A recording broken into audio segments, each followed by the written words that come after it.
Today we're starting early fall decorating here in my kitchen, starting with my small coffee station, as well as creating an easy 3-ingredient, no-bake protein square, which will be sure to please even the most discerning sweet tooth. So let's get started.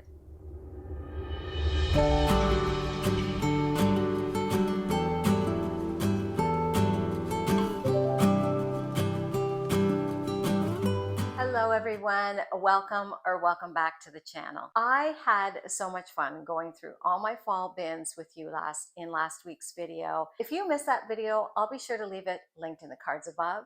And you can also find it in my fall 2025 playlist, which I will leave a link to in the description box below. As a matter of fact, it was so inspiring that a couple of days later, I came down to the kitchen, started clearing out all the summer decor, getting it all cleaned and ready for my fall decor.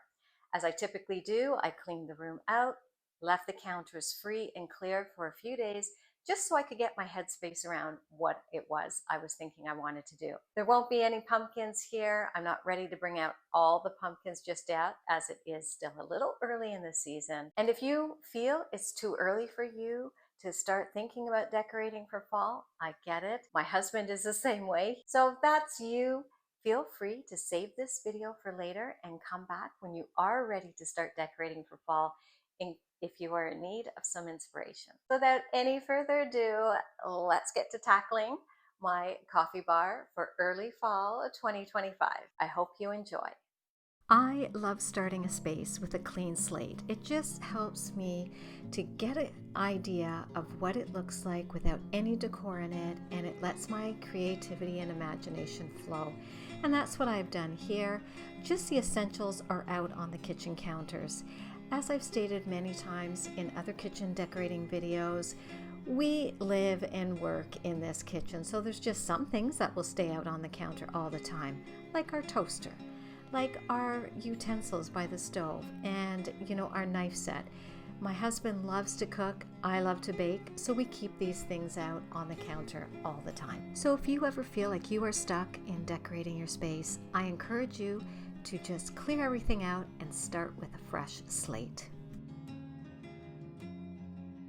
My coffee bar is going to be on this part of the kitchen counter as per usual.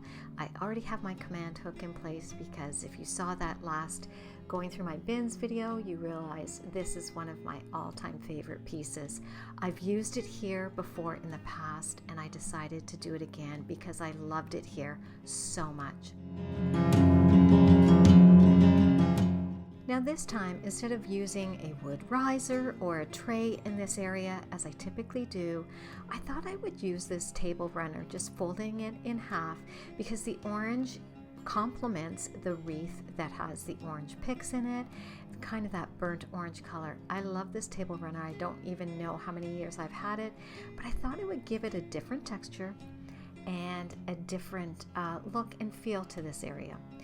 This black slate, if you can believe it, I purchased a set of 4 at a local kitchen store to me, and I got 4 of these for $4.99, not each, for the pack. Was that not amazing? I love these. So you will be seeing these crop up in a few other places in my kitchen. Now I'm just going to start placing some other pieces that I've had for a number of years. This Creative Co-op ceramic pitcher is one of my other all-time favorite pieces I've ever bought off Amazon.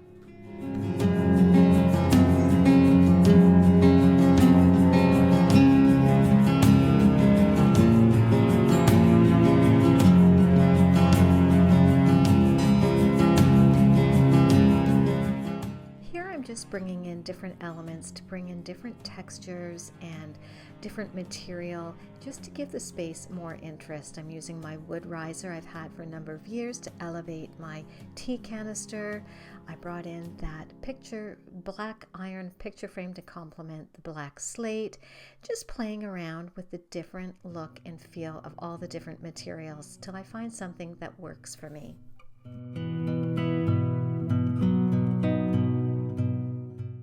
Now, I did mention in my last video that I was still on the hunt for some new fall mugs. I really don't have any, so that's why I'm using these ones here. They're old, but I still love them.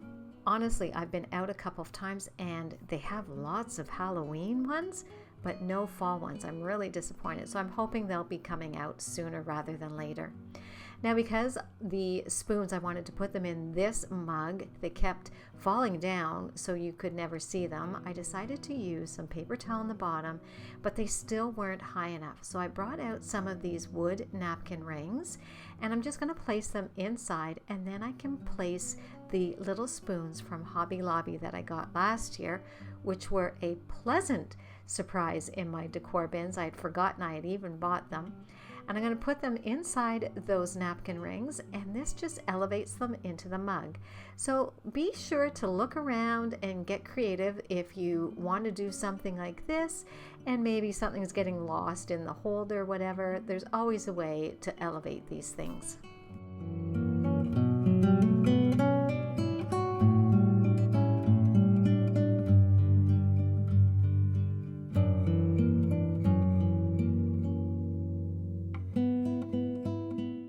If you have any questions about where anything is from, I will do my best to link things down in the description box below. And if you don't see it there, just leave a comment and I will try to remember where I got them. Most of my stuff, because I am in Canada, is from Michaels or HomeSense. And then to this mug, now it says thankful. Our Canadian Thanksgiving does approach quicker in October. I thought I would add a few little cinnamon sticks just to add a little bit of a fall scent here. To this frame holder, I'm just placing this print I have downloaded from Etsy and printed. I know it's not in a frame. I can't find anything that I like to put it in. So for now, I thought, why not? Just leave it there. It looks like a little bit of a postcard, and I think it looks really sweet there.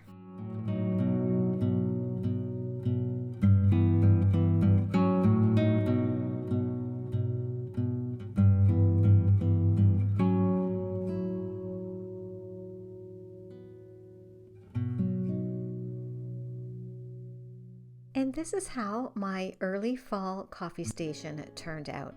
I love it. I love all the different textures, the colors, everything. I am so pleased with this. But as the season unfolds, you know I will be adding more to this little area, such as pumpkins and pine cones and acorns, all that kind of good stuff. So be sure you're subscribed so you don't miss any future videos.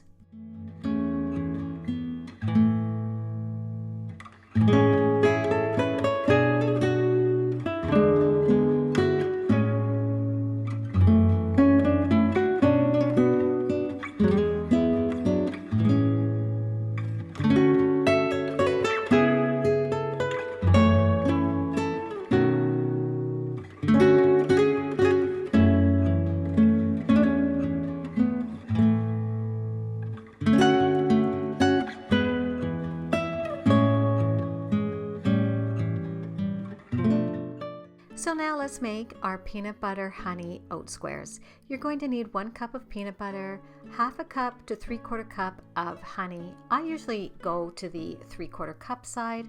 Place both of these into a pot over medium heat and stir until well combined.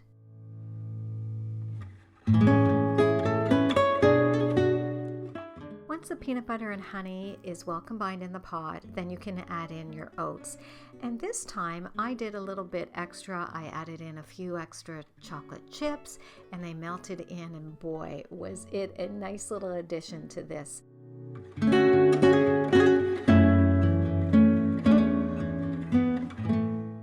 Once all the oats are incorporated into the peanut butter honey mixture, you're just going to place them in a pan. A 9x13 is way too big. This is not 9x13, it is much smaller, but an 8x8 works really well as well. And you're just going to press into the pan till they're all nice and smooth, let them cool, then place in the refrigerator until firmed up. They're a little sticky at this point to try and cut. Now once they are cooled down in the refrigerator, you can get ready to cut them into your squares. And get ready because they won't last long. You will see here that the husband could not wait for one and came over and grabbed it as I was cutting. Adding in the few little chocolate chips that got melted into the squares was really delicious. And next time I might even add in a bit of coconut. But these were so good. I hope you give them a try. And let me know in the comments below if you do give them a try and what you thought. Thank you so much for hanging out with me today. I hope that you enjoyed this video. And don't forget to come back next week when we will continue decorating my kitchen for fall 2025. Have a wonderful week.